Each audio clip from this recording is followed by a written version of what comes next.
She showed up to the interview in torn clothes, but what she said made the CEO's heart stop. When she walked into the glass-walled office, everyone stopped talking. Her blouse was torn, her shoes were wet from the rain, and yet she held her head high. The CEO almost sent her away, but then she spoke. Her words silenced the entire boardroom, not because of pity, but because of truth. She wasn't there to beg for a job. She was there to prove she deserved one. And when she told him why her clothes were torn, the man who never showed emotion suddenly couldn't breathe. Because in that moment, between courage, honesty, and heartbreak, he realized he wasn't interviewing just anyone. He was meeting the woman who would change his life forever. Before we continue, if you enjoy touching and inspiring stories like this one, make sure to subscribe to the channel and leave a like. Now, let's get back to the story. "Is she lost?" someone whispered near the coffee machine, barely audible over the sound of rain tapping the floor-to-ceiling windows, but everyone heard it. The entire floor had gone quiet the second Eva Dawson walked through the glass doors. And how could they not? In an office where every surface gleamed, where confidence was worn like cologne and titles were heavier than names. She looked completely out of place. Her cream blouse was torn at the shoulder, held together by a small silver safety pin. Her pencil skirt, once elegant, was slightly wrinkled, and her beige cardigan hung unevenly, a button missing, the cuffs damp from the rain. Her worn nude flat squeaked softly with every step. Still, she held her head high. Even as the whispers rippled around her like smoke, even when the receptionist hesitated, unsure whether to announce her or apologize. Eva offered a quiet, polite nod and moved forward with a kind of grace that didn't ask for approval. She didn't walk with pride, she walked with resolve. On the top floor, behind glass walls and polished wood, Matthew Sterling stood silently watching her approach. Arms crossed, eyes unreadable. He hadn't even glanced at the resume on the table. Not that he needed to. He had already made up his mind. Not dressed like that. Not in his firm. He turned away from the window, staring out into the rain-slick city. He wasn't in the mood for awkward charity today. He barely slept. His inbox was chaos. Another PR mess was building in London. Whoever she was, she'd be gone in 5 minutes. Then she stepped into the room and spoke. "I didn't come here to beg," she said calmly. "I came because your company posted a job for someone who understands the value of trust, and I thought I might be the only one in this city who truly does." He turned, and for a moment, just one strange, quiet moment, he forgot how to speak. Not because she was beautiful, though she was. Not because of pity, either. But because her voice didn't belong in this room. It was too steady, too honest, too human. He walked slowly to the table and raised an eyebrow. "Miss Dawson, is it?" She nodded. "Yes. I assume that's not the outfit you intended to wear to this interview?" There were polite chuckles from the board members seated around the table. Eva turned toward them slightly, her chin lifting. She didn't scowl. She didn't shrink. She simply looked tired in the way only brave people do. "I just came from the hospice," she said. "My shift ran over. I had to choose between changing clothes or catching the last bus. I chose the bus." She paused, her voice steady. "There's a woman there. Terminal cancer. No family. She asked me to stay through lunch and read to her. I couldn't leave her alone." No one laughed now. One of the older board members, a woman with a red silk scarf and pearl earrings, shifted in her seat, blinking fast. Eva stepped forward and reached into her worn brown bag. She took out a neatly folded envelope. "This was supposed to be my recommendation letter. My neighbor's printer stopped working, so I wrote it by hand." She placed it on the table in front of Matthew. "I had someone rate it," she added, a faint smile tugging at her lips. She taught English in the 60s. "Said I still confuse which and that sometimes." The room chuckled again, and not mockingly this time. It sounded real, warmer. Matthew looked down at the envelope in his hands. The handwriting was careful but smudged at the corners. Her fingers had been wet. It was oddly intimate, personal, a small truth in a room built on polished lies. He gestured to the chair across from him. "Sit." She sat. And when she crossed her legs, one of her shoes slipped slightly off her heel. She nudged it back gently, with quiet grace. He noticed, and something about that small, humble movement made his chest feel unexpectedly tight. His assistant entered with 2 coffees. He offered her one without a word. She accepted it with both hands, as if it mattered. "Tell me," he said, leaning back slightly, "what makes you think you'd fit in at Sterling and Vale?" Her eyes didn't drop. "Because I've worked in places where value isn't measured by degrees or clothes, it's measured by how long someone stays after their shift. Even when no one's watching," she paused, "and because I don't think you like the kind of people who usually walk into this room." That caught him off guard. He tilted his head. "What makes you say that?" She looked down at the coffee in her hands, her fingers warming around the cup. "Because when I walked in, you turned away. But you didn't leave." She looked back up at him, calm and clear. "That means part of you was hoping I'd say something worth staying for." A ripple of silence moved through the room. Matthew didn't answer right away. His face was unreadable, but something flickered behind his eyes, not attraction, not admiration, recognition. He looked down at the envelope again. Then the office phone rang. He sighed, lifting the receiver. "Yes?" His assistant's voice came through, tense. "Mr. Sterling, you need to come downstairs." "What is it?" There's a situation. You'll want to see it for yourself." He stood slowly, hesitating just a moment before glancing at Eva. "Wait here." She nodded, hands still wrapped around the coffee like a fragile shield. He walked to the elevator, throat tight, unsure why. But when he reached the lobby and saw the crowd of reporters pressed against the glass, shouting, flashing cameras, holding up grainy photos of a woman in hospice scrubs, his heart dropped. They were holding her photo. A bold headline stretched across one of the printed pages, "Hospice aide accused of theft from terminal patient." He froze. Back upstairs, Eva sat quietly in the boardroom, unaware that the storm she thought was behind her had just broken open again. Eva stared out at the skyline through the rain-blurred glass.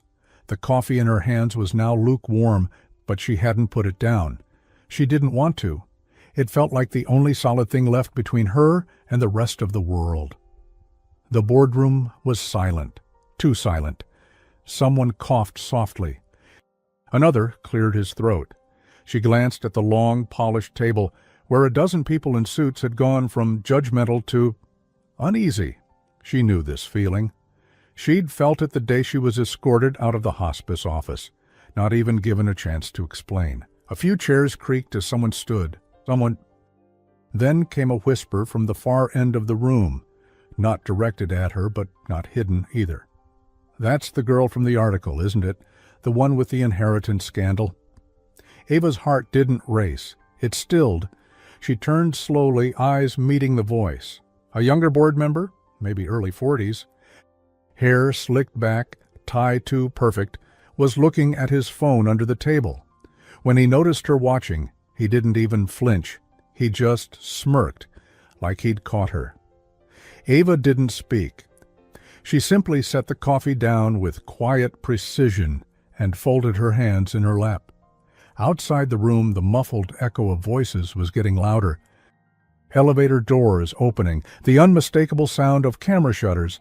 Then the door opened. Matthew stepped back in, soaked in tension, not rain. His jaw was tight, eyes colder than they had been minutes ago. No one spoke. No one had to. He looked at Eva, and for the first time since she walked in, he hesitated. She stood, slowly, dignified. "I understand," she said softly. "You want me to leave?" "No," he said too quickly. Then again, slower.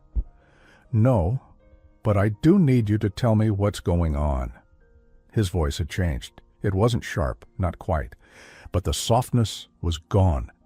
It was the voice of someone who had been blindsided, someone who hated feeling out of control. Eva nodded. "There was a woman," she began. "Marla Brody, 83. She had no children, no living relatives. I cared for her for 6 months." She glanced around. The room was still watching, still listening. "She asked me to read to her every afternoon. I cooked her meals when the kitchen staff forgot. She liked peaches. I brought her fresh ones from the market on my way to work." Her voice caught. "Just a little." "She passed peacefully. I was holding her hand.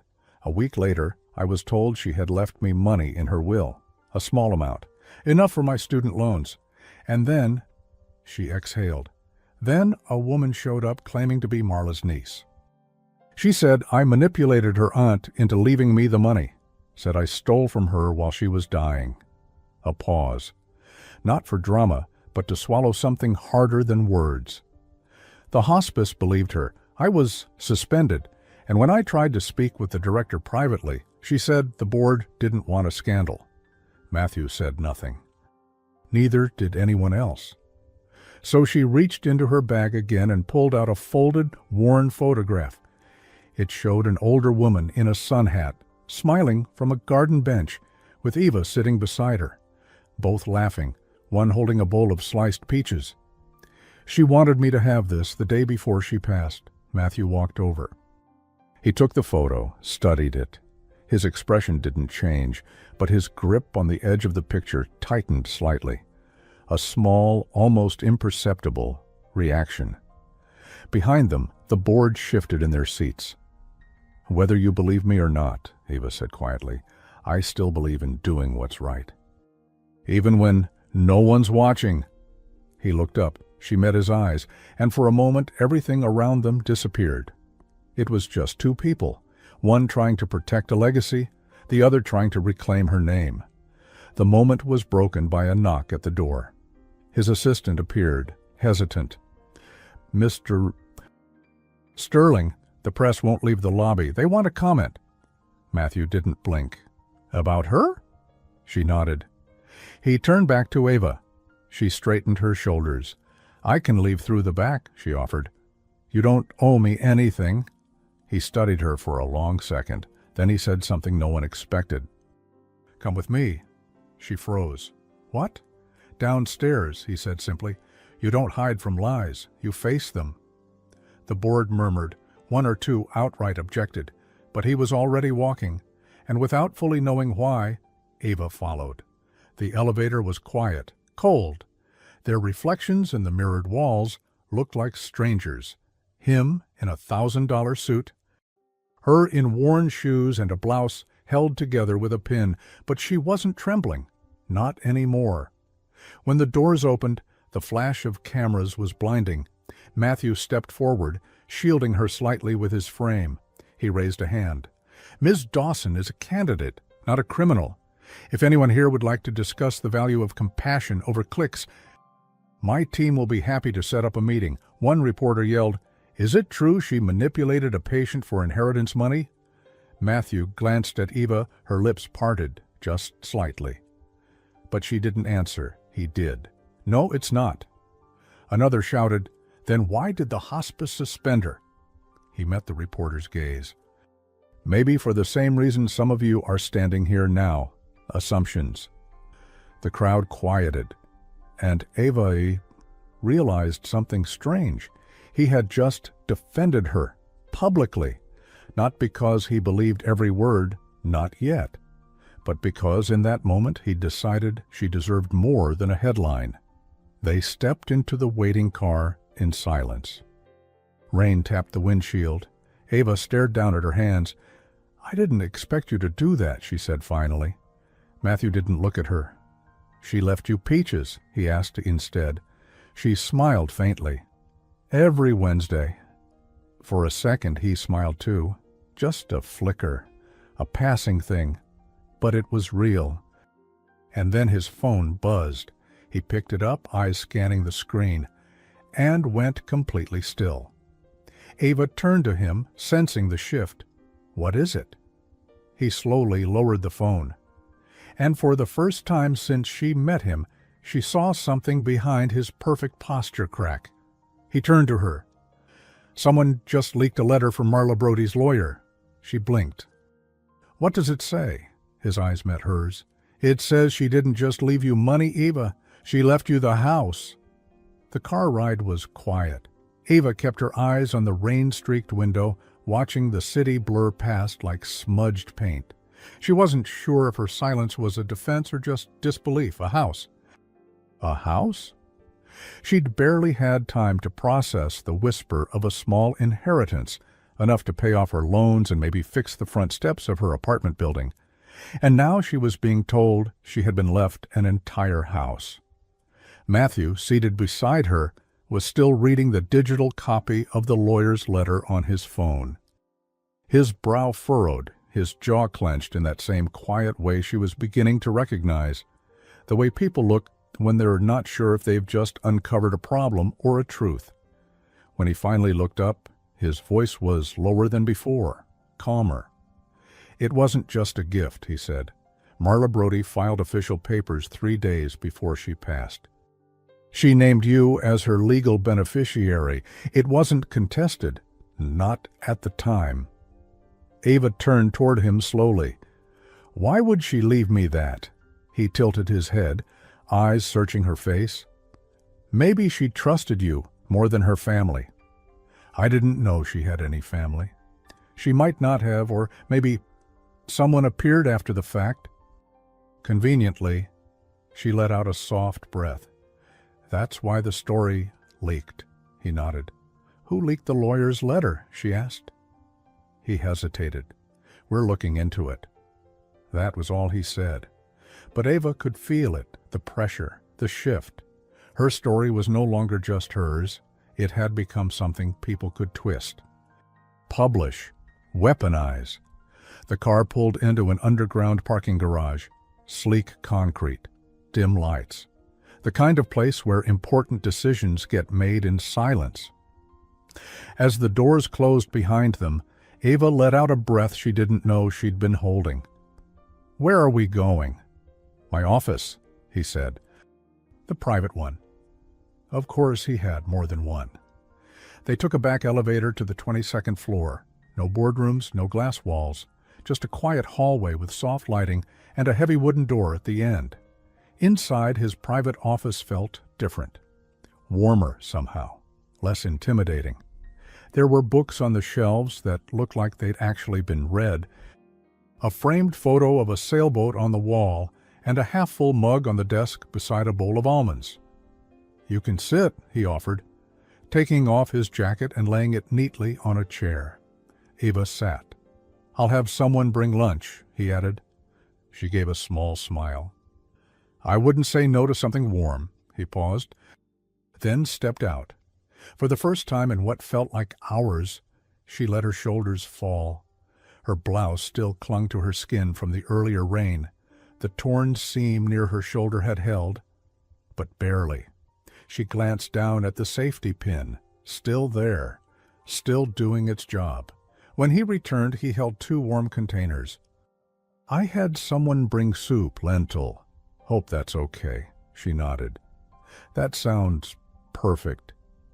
They sat across from each other, steam curling up from the containers, silence growing less tense with each bite.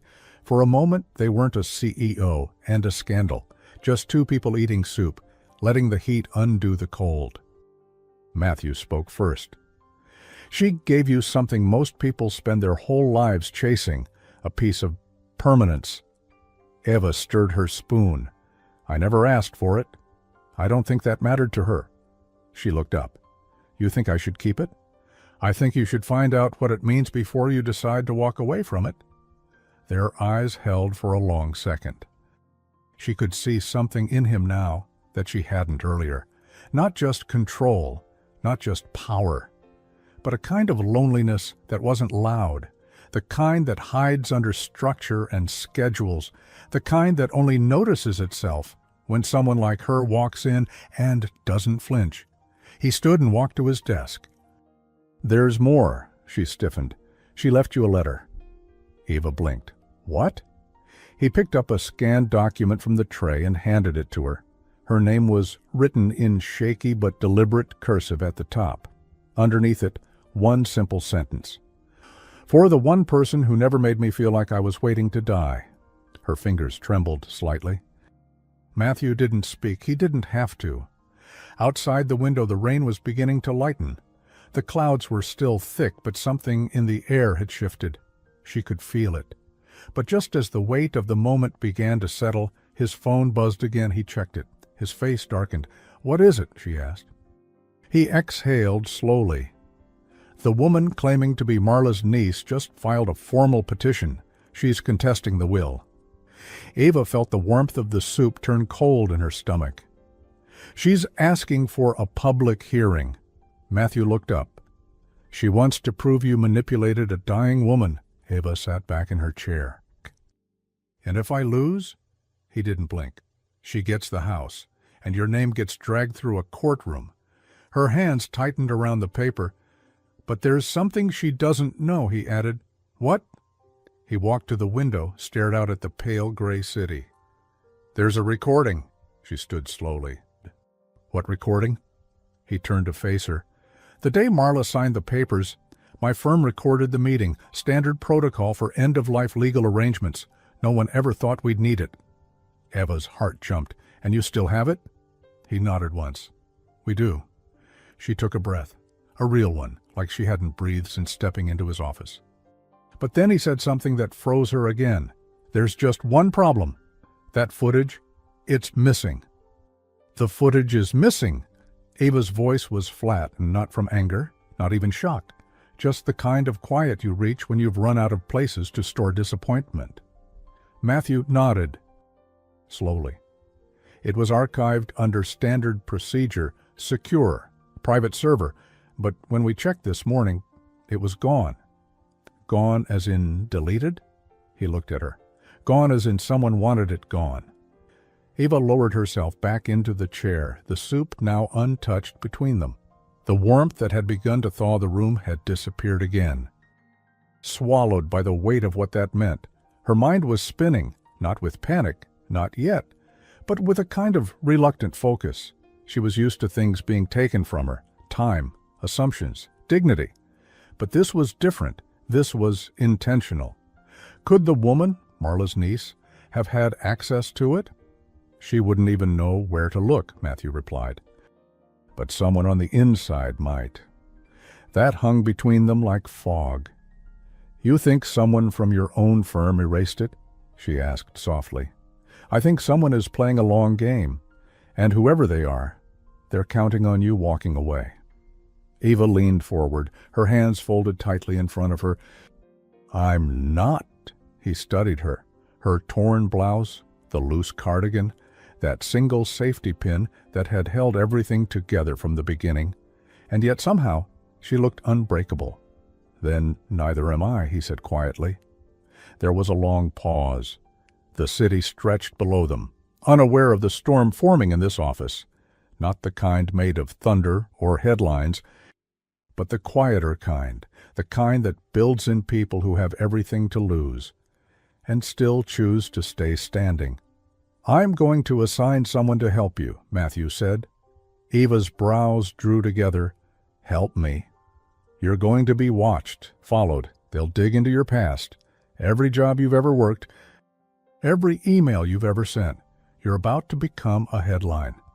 I already am, she said softly.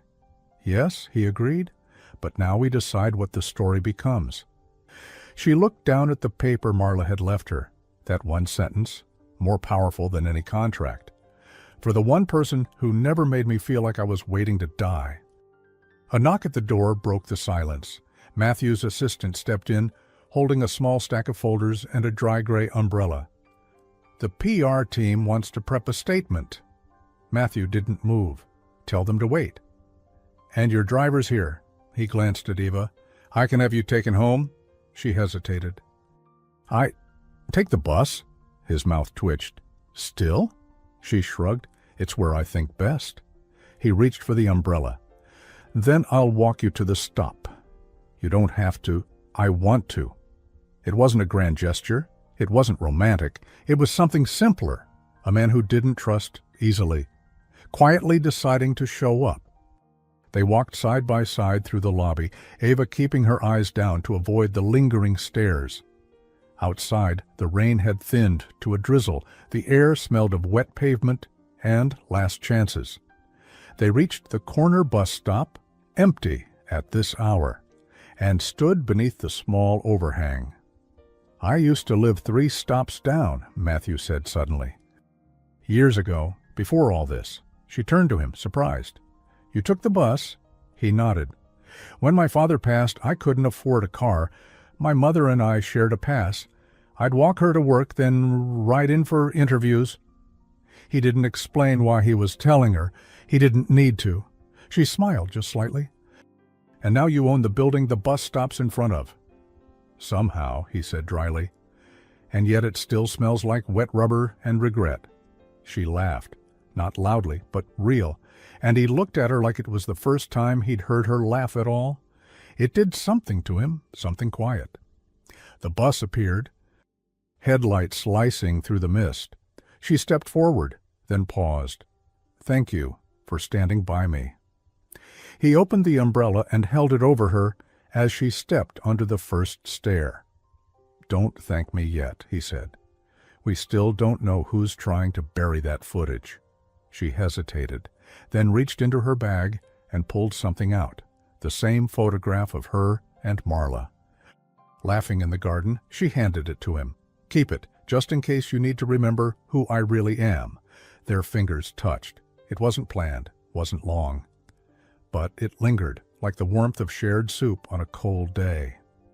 The bus pulled away. He stood in the rain, the umbrella still open.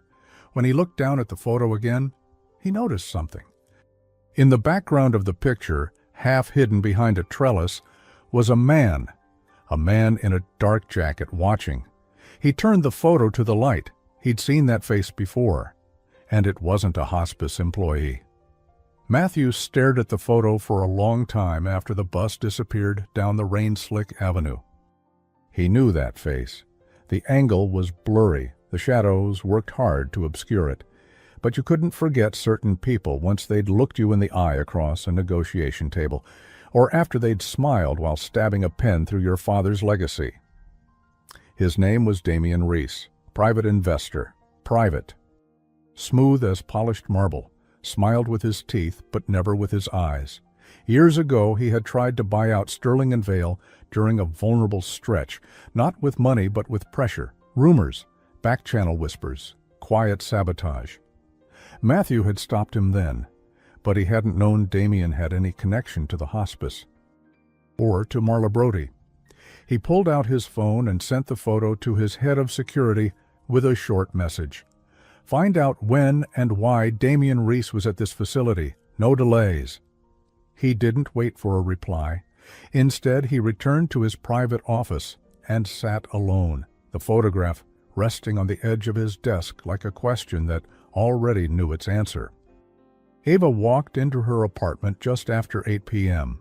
She'd gotten off 3 stops early and walked the rest of the way, needing the cold air to sort through the tangle in her chest. Her coat was damp. Her shoes were nearly ruined. Her blouse, still held by that single silver pin, looked like it had survived a war. She dropped her bag by the couch and went straight to the kitchen. There wasn't much. A half loaf of bread, 2 eggs, a single tomato that had just begun to wrinkle at the edges. She sliced the tomato with slow, careful precision and placed it over the toasted bread, a drizzle of olive oil, a sprinkle of salt. She'd eaten fancier meals, but tonight this felt like something sacred. She sat alone by the window, the plate warm in her hands, the city stretching out beyond the glass. She didn't feel like a thief. She didn't feel like a victim. She felt watched. Her eyes moved to the building across the street. A figure stood in a window just far enough away to be a shadow. She stared back. The figure didn't move. She stood slowly and reached for the curtains, then stopped. Instead of hiding, she turned off the kitchen light, sat back down, and ate her toast in the dark.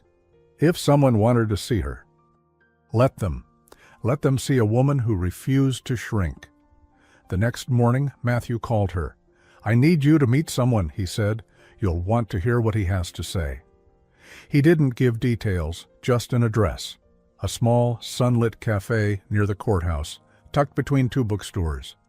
When Eva arrived, she was surprised to find a woman already seated at the table. Elegant, early 60s, with silver-streaked curls and a blazer that looked tailored but not expensive. Her eyes were sharp and kind, a combination that made Eva pause just before sitting. "You're not who I expected," Eva said gently. The woman smiled. "I get that a lot. I'm Nora," the woman said with a polite smile. "I'm the estate's partner at Sterling and Vale, the one who handled Marla Brody's paperwork." Eva sat down slowly. "I thought the firm was done with you?" Nora raised an eyebrow. "Not quite. I've been reviewing the will again. And I wanted to meet the person Marla trusted more than anyone else." Matthew arrived a few minutes later, jacket unbuttoned, sleeves rolled once at the cuff. He greeted Nora with a nod, but his eyes flicked toward Eva. She looked tired but composed.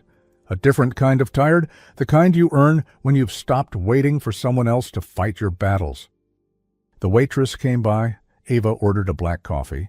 Matthew asked for tea. Nora skipped straight to the point. "I need to ask you something, Eva," she said, "and I need you to answer without hesitation." Eva nodded. "Did Marla ever mention a man named Damian Reese?" Eva paused. The name meant nothing. But her face must have betrayed something, because Nora softened her tone. "He's not someone you'd forget. Tall, always dressed like a banker who lost the tie." Eva frowned. "He came once, I think. I remember him wearing too much cologne." Marla got tense after he left. "What did he say to her?" Matthew asked. "I don't know. I wasn't in the room. But afterward she asked me if a will could be changed twice." Nora inhaled, slow and measured. "That lines up with the date she signed the final amendment, the one naming you as the sole beneficiary." "She was scared," Eva said quietly.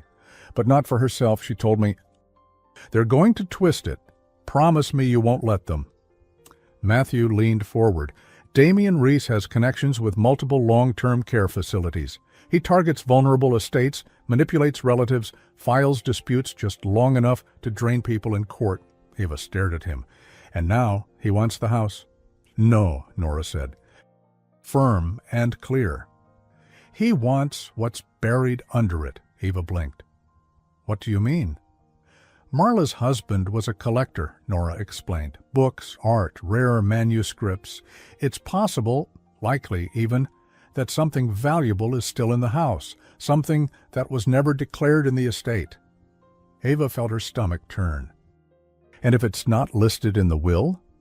Then, legally, it belongs to whoever owns the property," Nora said, "which would be you." A long silence followed. The coffees were forgotten, the toast left untouched. Matthew broke the silence. "If Reese is looking for something, he'll keep pressing the claim until the house is frozen." Nora nodded. "And that's when people make mistakes." Eva folded her arms. "Then maybe it's time I saw the house." Matthew met her eyes. "I'll come with you." She opened her mouth to respond, but before she could, a woman approached their table, holding her phone. "Excuse me," the woman said gently. "Are you Eva Dawson?" Eva's shoulders tensed. "Yes." "I'm so sorry to interrupt." The woman looked nervous. "But is this you?" She turned her phone. A photo of Eva and Matthew at the bus stop the night before. Their faces clear, the umbrella above them. The warmth between them obvious and undeniable. Eva's heart dropped, but the caption above the photo was worse than anything she could have imagined. Hospice scandal. Was the CEO protecting her or sleeping with her? Eva didn't answer right away. She couldn't. She stared at the photo on the stranger's phone, the moment at the bus stop frozen in time, her torn blouse, Matthew's umbrella over her the way they stood just a little too close. It was real, but not in the way they were making it seem. I didn't know someone was watching," she said quietly. Matthew leaned over, glanced at the photo. His jaw tightened, but he didn't flinch. "Where did this come from?" he asked. The woman hesitated. "It's everywhere. My friend sent it from Facebook. It's all over Twitter, too. People are saying—" "I know what they're saying," Ava cut in, more firmly than she meant to. Her voice caught. "Sorry, I just—" The woman gave a small, awkward smile. "I believe you," she said gently. "I just thought you should know." She walked away. The three of them sat in stunned silence. Outside the cafe window, the world carried on, people with shopping bags, dog walkers, cars honking in the rain. But inside, something had cracked. Ava pushed her untouched coffee away and stood. "I need air." She didn't wait for them to follow. She stepped out into the drizzle, not bothering to open her umbrella this time. She crossed the street and stood under the edge of a bookstore awning, staring at the gray sky, her arms wrapped tight around herself. She had survived harder things: hunger, suspicion, a hallway full of coworkers who refused to meet her eyes. But this was different. This wasn't just about her anymore. Now it was about him, too. The man who had offered her coffee and soup and silence when she needed it most. And now they were calling her something else entirely. A scandal, a seduction, a headline. She didn't hear him approach. "I'm sorry," Matthew said softly behind her. "This is my fault." She turned to face him. Rain in her lashes. "You stood by me. You didn't do anything wrong." "I gave them a narrative," he said. "They were already building it. I just made it easier." She almost smiled. "You stood next to a woman with a ripped blouse and a bad cardigan. You offered her an umbrella. That's not a scandal." "That's basic humanity." "Not in this world." That silence again. He looked at her, and this time his voice was different, lower, stripped of all the polish he wore so easily inside a boardroom. "I've spent my whole career avoiding attention, but the truth is, I'm used to being watched. You're not." Ava met his eyes. "No one ever cared enough to watch me before." He took a small step closer. "Well, they do now." That struck something in her, not flattery, not flirtation, just truth. And it scared her more than the lies. Across the street, Nora watched from the cafe window, her fingers drumming lightly against her teacup. She'd seen enough boardroom romances to know the look in Matthew's eyes wasn't about office politics. It was personal, and personal had consequences. Later that day, Ava returned home to find 2 envelopes slipped under her door. One was thin and familiar, her suspended pay stub from the hospice, now marked with a final line, "Terminated." The other was thicker. She opened it carefully. Inside was a formal notice.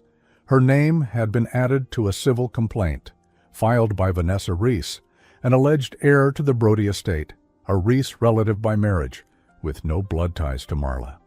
Eva sank slowly onto the floor. She read the last line of the document 3 times before fully absorbing it. Any assets currently in the possession of Ms. Dawson are to be considered under dispute and subject to seizure until the hearing concludes. It had begun. They were trying to take everything. An hour later, she stood in the doorway of a small house with chipping paint and overgrown hedges. Marla's house, the one she hadn't stepped foot in since the funeral. Matthew was beside her again, umbrella in hand, this time offering no words, just presence. She pushed the key into the lock and turned. The door creaked open slowly, as if the house itself had been holding its breath. It smelled faintly of lavender and dust. The hallway was quiet. Photographs still hung where they'd always been. Marla at 25, Marla at 70. A wedding photo faded at the edges. Ava stepped inside. Matthew followed, but carefully. He didn't want to impose. Ava ran her hand over the edge of the entry table. Everything was exactly where she left it. "I used to leave notes here," she said. Marla liked waking up to little reminders. "Drink water. Stretch your legs. Call the garden guy." She smiled faintly. She said it made the house feel like it was listening. Matthew looked around. "It's beautiful. It's fragile, Eva corrected, just like she was. They walked through the living room, then the kitchen. She opened a cabinet, rows of carefully labeled preserves, dusty jam jars, a few unopened tins of cookies. But in the dining room, something was off. A drawer was slightly open. Matthew stepped forward. "Did you leave it like that?" She shook her head. "No, I always check the house before locking it." He pulled the drawer open fully. Inside was a folder, and inside the folder, a list, handwritten, in Marla's uneven, looping cursive. A list of items and names, some crossed out, some underlined. At the top was one word, for Eva. At the bottom, written shakily, "If they come, give this to Matthew. He'll know what to do." Eva looked up at him. Matthew's expression had changed. He reached for the paper, but behind them, the front door creaked shut. Neither of them had touched it. Eva turned, heart suddenly pounding. "Matthew," she whispered, "we didn't close the—" Before she could finish, the lights flickered, and in the hallway, someone moved. "Who want us?" Eva froze. The hallway was dark, silent, except for that sound. Faint, deliberate movement, slow steps on old wooden floors, the kind that don't come from wind or memory. Matthew stepped in front of her, a subtle, instinctive motion, not dramatic, not macho, just a quiet shift that said, "I won't let anything touch you first." "Stay here?" he whispered. "Absolutely not," Eva replied. She didn't raise her voice, but the way she said it, steady, grounded, made him pause. He gave her a brief glance, and for a split second, despite the fear pressing in from all sides, she saw it. The ghost of a smile, not amusement. Respect. Together they moved slowly toward the hallway. The lights flickered again. Eva's pulse thudded in her ears, and all she could think about was Marla's voice. "If they come, give this to Matthew." Something in that note had known this might happen. Halfway down the hall, a shadow moved again, fast this time. Matthew stepped forward. "Who's there?" he called out sharp and low. Silence. Then a voice, calm, unbothered, floated through the dark. "Well, you've saved me the trouble of calling first." A man stepped into the hallway, hands raised slightly. He was tall, mid-50s, sleek gray coat, every inch of him groomed like someone who considered mirrors a battlefield. "Damien Reese," Matthew said flatly. "Matthew Sterling," Damien replied, smoothing a hand over his coat. "Still pretending you're surprised when I show up?" Eva stepped closer to Matthew, the folder still clutched in her hand. "You broke into the house," she said. "I used the spare key," Damien said casually. "Marla used to leave it in the birdhouse out front. She told me that over tea the last time we spoke." Matthew's jaw clenched. "That wasn't your key to use. And yet, here we are." Damien's eyes flicked to Eva. "Miss Dawson, I imagine this is a stressful time for you. People say cruel things online. Don't they? But you must know, none of this is personal. It's just business." "You're trespassing," Matthew said. Damien smiled. Funny coming from a man who's not on the deed. That hit a nerve. Eva felt Matthew still beside her, but he didn't move. "I filed a claim," Damien continued. "Marla was not of sound mind when she made those changes to her will. My niece, Vanessa, has provided testimony to that effect." "She didn't have a niece," Eva snapped. "You invented her." He raised an eyebrow, amused. "And you, the perfect caregiver with no secrets? I wonder what we'd find if we started pulling apart your past." Matthew stepped forward. "You need to leave." "Or what?" Damien said, voice still smooth. "You'll call security, press charges, be my guest. But while you're at it, ask yourself something." He looked between them. "Are you really ready to find out what she left behind in this house? Because from what I understand, it might not belong to her at all." Before Matthew could speak, Eva did. "She left something else, for me, with his name on it." She lifted the folder slightly. Damien's expression flickered, Not fear, not surprise, recognition, and in that split second she knew. He already knew what was in it. Without another word, Damien turned, walked to the door, and let himself out. No slamming, no threats, just the quiet confidence of a man who thinks time will do the work for him. Ava leaned against the wall. Matthew was already on his phone, calling in security, legal, everything. But she didn't hear the words. She just kept hearing what Damien had said. Are you really ready to find out what she left behind? An hour later, the house was locked, alarm set, and a private security team assigned to watch the perimeter. Matthew insisted on driving her home. She didn't argue. They sat in silence most of the way, not the uncomfortable kind, the heavy kind, the kind that lives between two people when something has changed. But no one knows how to say it yet. When they reached her apartment, she didn't get out right away. She held the folder in her lap. You should take it, she said. I think she meant for you to read it first. Ava opened the cover slowly. Inside, Marla's handwriting covered several pages, some organized, some rambling. There were receipts, scribbled notes, even a photograph of a painting Ava didn't recognize. Then, halfway through, one name repeated over and over. Robert Thorne. She blinked. Who's Robert Thorne? Matthew's brow furrowed. That's impossible. You know him? He hesitated. Robert Thorne is a registered art broker. Or was? He disappeared 10 years ago, after being accused of laundering paintings through estate sales. Ava looked back at the page. There was a sketch in the corner, a painting Marla had drawn from memory, a dark red canvas with a golden frame. I think it's in the attic, Ava whispered. I saw it once.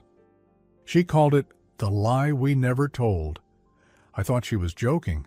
Matthew looked at her. She wasn't. He started to speak, then stopped. You should stay with someone tonight, he said finally. You're not safe here. Not anymore. Ava hesitated. I'll be fine. You won't, he said gently, but you don't have to prove anything tonight.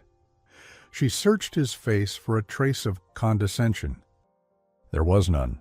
Only concern, only something quieter, something closer. After a pause, she opened the door, then turned back. Thank you. He nodded. You know where to find me. She stepped into the stairwell. And for the first time in weeks, she realized how tired she really was. She climbed the steps slowly. But when she reached her door, her heart stopped. There was something under the mat. She bent down and picked it up. A white envelope. No return address. Inside, just one photo of Marla's painting. And scrawled across the back in a hand that wasn't Marla's, you were never supposed to find it. Ava stood at her kitchen counter.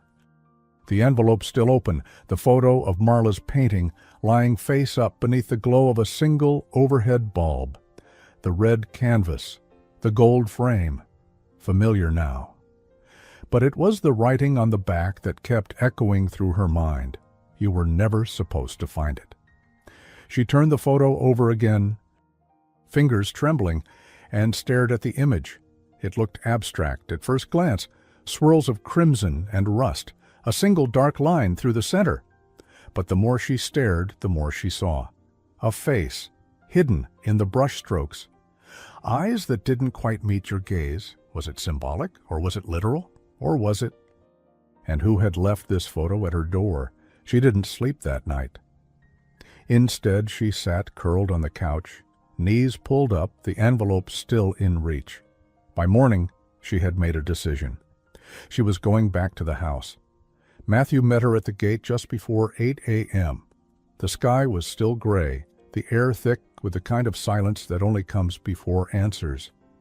He held coffee in a cardboard tray. 2 cups, one already missing a sip. You shouldn't be alone right now, he said without preamble.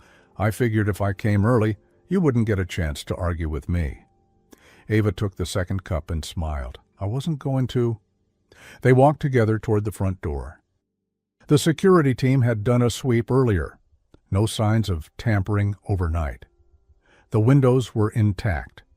The birdhouse key was gone, but the new lock held. The living room still smelled like lavender and old paper. Eva led him straight up the stairs this time. The attic door was tucked behind the guest bedroom closet, the kind of space meant to be forgotten. The stairs creaked as they climbed. At the top, dust, darkness, the dry scent of wood that hadn't seen sunlight in decades. Matthew switched on the flashlight on his phone. Boxes, old suitcases, stacked paintings, many covered in cloth. Eva moved toward the far corner. Her steps were slow, steady. She crouched beside a long frame draped in a thick gray sheet. "This is it," she whispered. Matthew crouched beside her. "You're sure?" "She called it the lie we never told. I thought it was just her being poetic." Eva pulled the sheet away, and there it was, exactly like the photo. Red, chaotic. Violent, almost, but there, hidden in the paint. Unmistakable, the faint silhouette of a man's face. Matthew leaned in, breath catching. "This isn't just art. It's a Rothenberg, one of his missing works." Eva blinked. "What?" He stood slowly, awe flickering behind his eyes. Jonah Rothenberg. Post-war painter. He vanished in the 70s, but a handful of his pieces were stolen from private collectors. This could be one of them. Eva stood too, her stomach churning.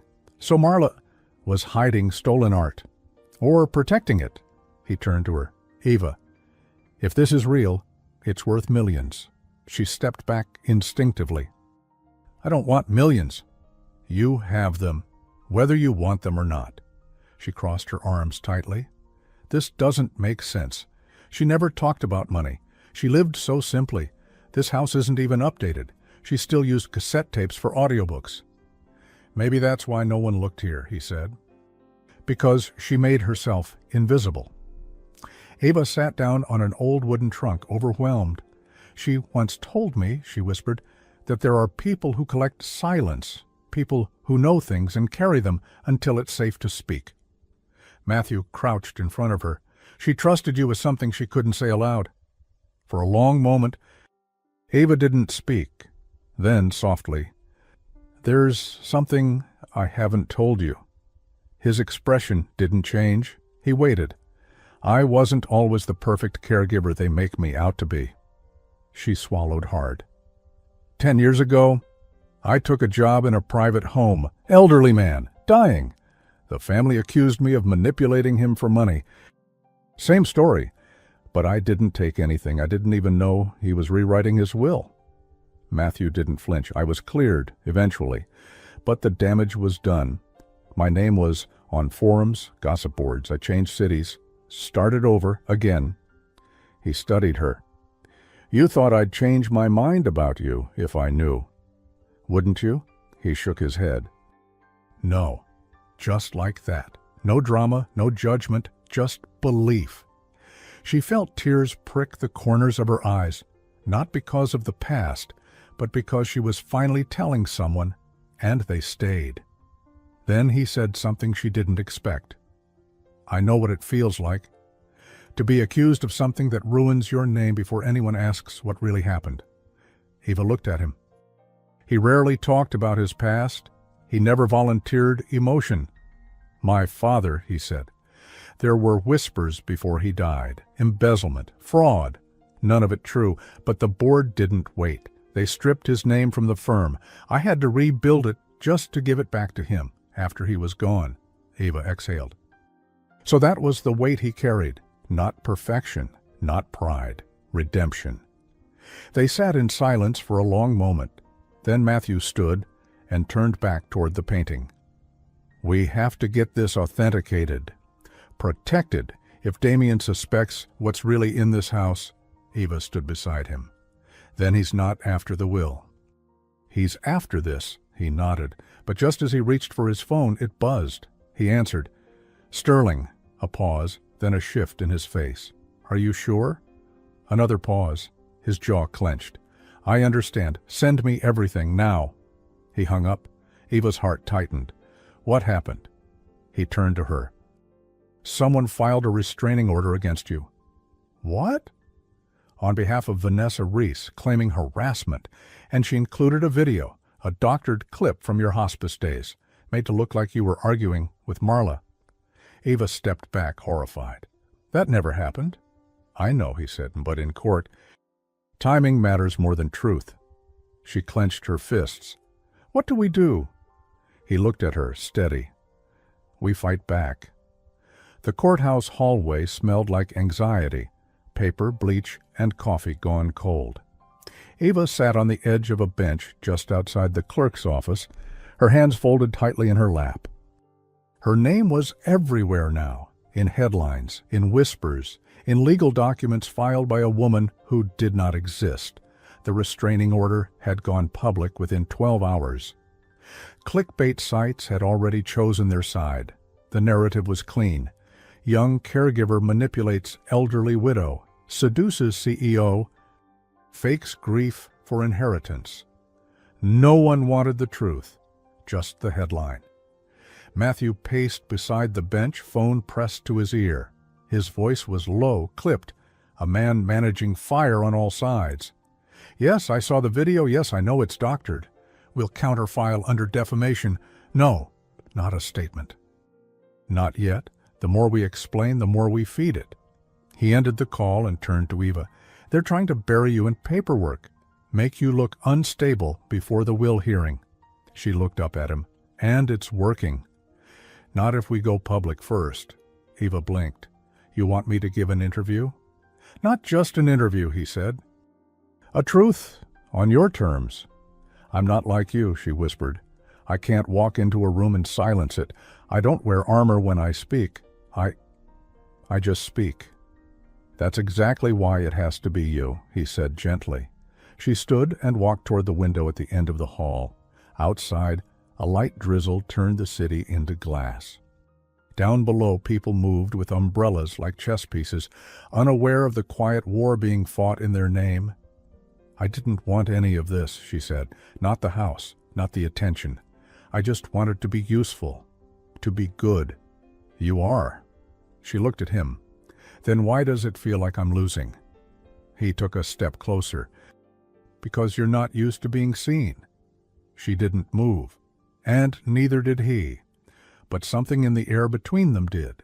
A quiet shift, a breath, a thread tightening. Then a voice down the hall interrupted them. Nora. She held a manila envelope in one hand and her expression was sharp. The judge just granted a temporary hearing, she said. We have 2 hours to prepare a statement. Ava turned to her, breath catching. On the restraining order?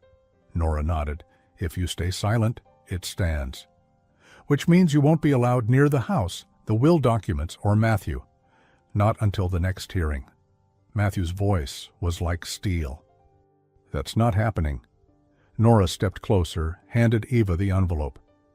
You'll be asked 2 questions. Did you threaten Vanessa Reese? And did you influence Marla's mental state for personal gain? Eva's grip tightened around the paper. I didn't do either.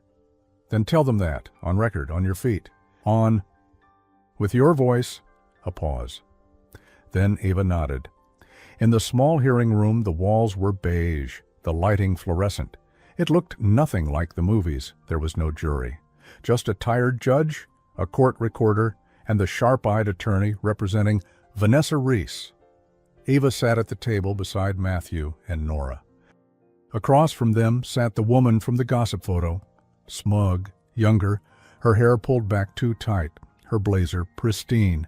She looked like the kind of woman who never got caught in the rain. The judge adjusted her glasses. Ms. Dawson, you've been accused of harassment and manipulation. This hearing will determine whether the restraining order remains active pending the estate hearing. You may speak. Eva stood slowly. For a moment she couldn't breathe. Then she remembered Marla. Not just her laugh, not just the way she held tea with trembling hands, but the way she believed in her, even when the world didn't. I met Marla Brody during the worst year of her life, Eva began. She had no family, no visitors. She used to tell me stories just to fill the silence. She paused. Her hands weren't shaking. I never asked her for anything. I never expected a dime. I stayed with her because she asked me to, because no one else would." She glanced at the other table, at the woman wearing a stranger's last name like a costume. "She never mentioned a niece, not once?" The opposing lawyer stood. "And yet she left you her house, her assets, a painting worth millions. Are we supposed to believe she did that out of gratitude?" Eva looked at him. "No, you're supposed to believe she did it out of trust." The judge leaned forward. "Do you have evidence supporting that?" Eva reached into her coat pocket. The letter, the one Marla had written, shakily, lovingly. She handed it over. The judge read it slowly, then again. After a beat, she spoke. "I see no immediate evidence of threat or manipulation. The restraining order is denied." A breath, collective and quiet, passed through the room. Eva sat back down, slowly. Matthew exhaled beside her. They didn't touch, but their hands rested side by side on the table, close enough to feel the warmth. Outside the hearing room, the hallway felt brighter. Eva stepped out, the tension in her shoulders finally beginning to loosen. "You were brilliant," Matthew said. She shook her head. "I was terrified." "You were real, and that's rarer than brilliance." She gave him a tired smile. Nora cleared her throat. "One small problem." They both turned. "The painting's no longer safe in the house. If it's discovered before we authenticate it, we lose control of the story." Eva frowned. "Where do we put it?" Matthew hesitated. "I have somewhere." She raised an eyebrow. "Where?" He looked at her, then smiled. "My apartment." Matthew's apartment wasn't what Eva expected. Not cold, not corporate, not the minimalistic showroom of a man who lived in tailored suits and boardroom silence. It was warm, lived in, books on shelves, not just for show, a worn leather armchair with a tear at the seam, a kettle on the stove, not a machine, and a dark green throw blanket folded neatly on the end of the couch like someone actually used it. He held the door for her. "This is not what I imagined," Eva said. Walking in slowly, Matthew smiled faintly. "What did you expect?" "I don't know. Something sterile, sleek, a little soulless." "Ah," he said, amused. "The executive cliché." "Exactly." He set the wrapped painting gently on a low table near the window. Still covered, still safe.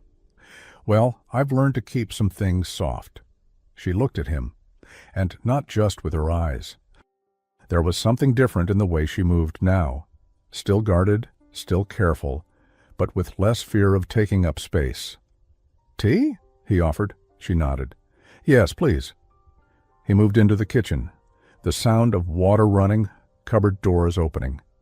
She wandered slowly through the living room, glancing at the framed photos, his mother in a garden, Matthew as a teenager beside a dog with far too much personality, a sailboat cutting through gray water. He came back with 2 mugs and handed her one, chamomile, steam curling gently into the quiet. They sat on opposite ends of the couch, a safe distance. But not a cold one? Eva blew gently on the tea before speaking. "You know, when I first walked into your office, I thought you were going to throw me out before I even said a word." "I almost did," he admitted. She glanced over. He shrugged.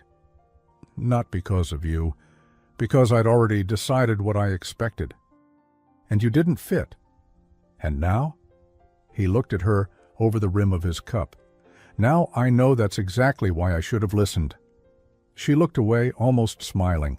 "I spent a lot of time convincing myself that if I just stayed quiet, stayed small, the world would eventually leave me alone." He tilted his head. "Is that what you want?" "No." Her answer was immediate, honest. "I just didn't know how to be anything else." Matthew set his mug down, slowly. "You stood in court today," he said, "with your name being dragged through lies, and you told the truth anyway. That's not small. That's not quiet." She laughed softly. "I was shaking the whole time, and no one noticed," he said, "because they were listening." Silence settled again. The good kind. The kind where you don't feel like filling it. Her eyes drifted to the covered painting. "I still don't understand why she chose me," she whispered. "Why trust me with something like that?" He didn't answer right away. Instead, he asked, "Do you remember what she used to say when she signed her name?" Eva smiled. "It's just ink until someone reads it." He nodded. "You listened to her. Really listened. That's what made the difference." She looked at him. And then, soft, almost shy, she said, "Can I ask you something?" "Anything." "Why did you defend me that day in the office, before you knew any of this? Why not just let me go?" He looked down for a moment, then back at her. "Because I saw something in you that I hadn't seen in a long time." "What?" He hesitated. Then, softly, "Truth." Eva blinked. The word landed gently, not as flattery, but recognition. But their eyes held. And for the first time, neither of them looked away. She reached for her tea again, but her fingers grazed his. He didn't pull back. Neither did she. It wasn't a kiss, not yet, but it was something. The kind of something that changes the shape of silence. A moment later, a sharp knock broke the spell. Matthew stood quickly, walked to the door, and opened it. A courier stood there holding a sealed white envelope. "For Mr. Sterling, urgent, signed for by legal counsel." Matthew took it, frowning, closed the door. Eva stood too, already sensing the change in the air. He opened the envelope, read quickly, and froze. "Matthew?" she asked gently. He handed her the paper. Her eyes scanned the text, then stopped. It was a notice from the county clerk's office. A lease pendens, a notice of pending litigation, had just been filed against Marla's house by Vanessa Reese's counsel, freezing any transfer of ownership during the dispute. Eva looked up, confused. "What does that mean?" he exhaled. "It means they're not taking the house by force. They're freezing it. It's a pressure move. A lis pendens scares buyers, blocks financing, and traps the property in limbo until the case ends." She frowned. "So we can't even touch it?" "Unless we prove what's inside the house belongs legally to the estate and must remain under your control." "They'll keep it frozen," she nodded slowly. "Then that's what we'll do." Her heart sank. The painting. The courtroom was packed, not with reporters this time, though a few had managed to sneak in, but with people who had followed the story from afar, hospice staff, retired patients, even one of Marla's old neighbors. Her scarf tied like a flag of quiet defiance. Eva sat beside Matthew, calm on the outside, but her fingers curled tightly under the table. She wore a navy dress, simple, clean.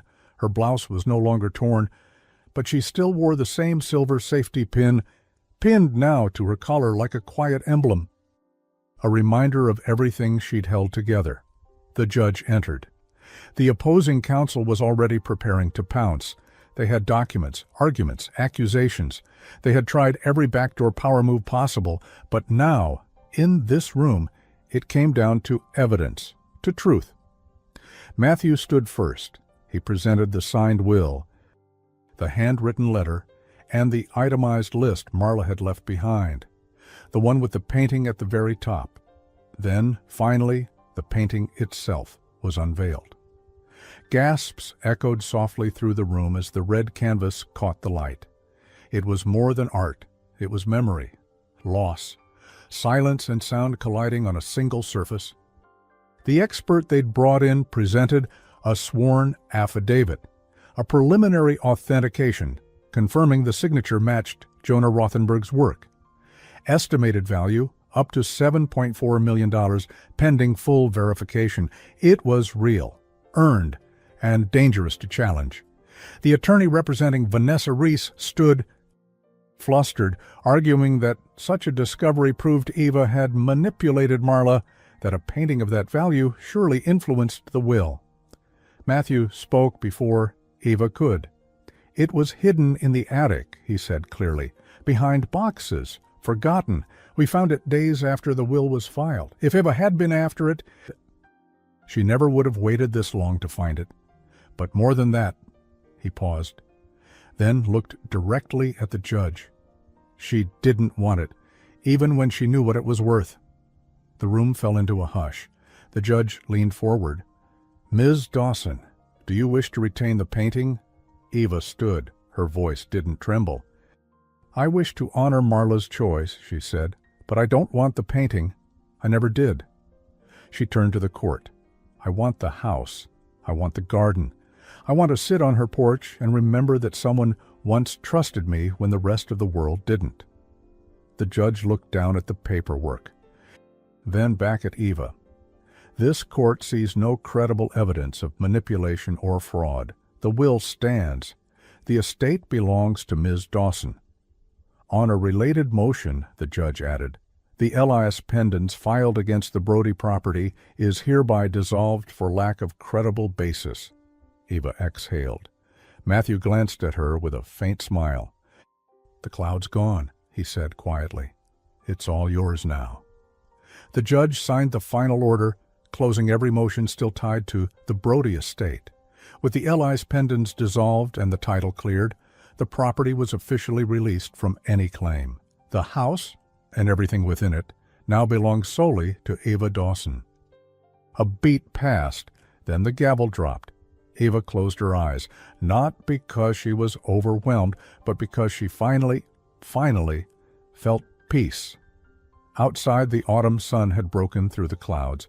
Eva stood on the courthouse steps, the wind catching her hair. Matthew joined her quietly. For a moment, neither spoke. Then he handed her a folded paper. A deed. She opened it. Her name, Marla's address, signed, sealed, no longer under dispute. "I had it expedited," he said. "I figured it was time." Eva stared at it for a long moment, then looked at him. "You didn't have to go through all this." "I know," he said. "But I wanted to." "Why?" He hesitated, then smiled faintly. "You were never supposed to be in my life. You walked into my office in torn clothes, dripping rain, and I thought, this will be quick." She smiled. And then you spoke." He stepped closer. "You said something no one's ever said to me in that room." "What?" "That you weren't there to beg." She laughed softly. "And you weren't." He reached for her hand, gently, carefully, and she let him. Fingers laced, not like a confession, but like a promise. "I think," he said, "if we're lucky, this is just the beginning." Eva tilted her head. "Of what?" He looked at her, eyes soft. "Something that doesn't need fixing." They stood there for a while. Two people who had been broken in quiet places, now held together not by luck, but by choice. 6 months later, the house had been repainted. The garden was blooming again, with little signs staked near the hydrangeas. Peaches, lavender, Marla's favorite. Eva sat on the porch, a cup of tea in one hand, a stack of handwritten letters in the other. She had started writing them to the patients she used to care for, to the ones still here, to the ones who weren't. Inside, Matthew was burning breakfast again. "Why does your stove only have 2 settings?" he called from the kitchen. "Off or inferno?" She smiled without looking up. "Because it matches the person using it." He appeared at the doorway, covered in flour and defeat. "I was going to surprise you." "You did," she said. He walked out onto the porch, sat beside her, and handed her a plate of slightly charred toast. They ate quietly, the kind of quiet you share with someone who's not trying to fill the silence, only live inside it with you. She looked at the pin still fastened to her blouse. She could replace it now. She had money, options. But she didn't, because it reminded her of what held her together when everything else tried to pull her apart. And maybe that's the lesson, that what holds us isn't always strong or perfect. Sometimes it's a safety pin. Sometimes it's a stranger's voice saying, "I believe you."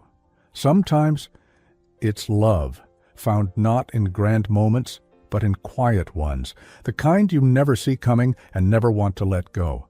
If it were you, would you have trusted her? Would you have taken the house or walked away? Let us know in the comments, give this story a rating from 0 to 10, and if you felt something, don't forget to like, subscribe, and share with someone who needs a story full of truth. See you in the next one.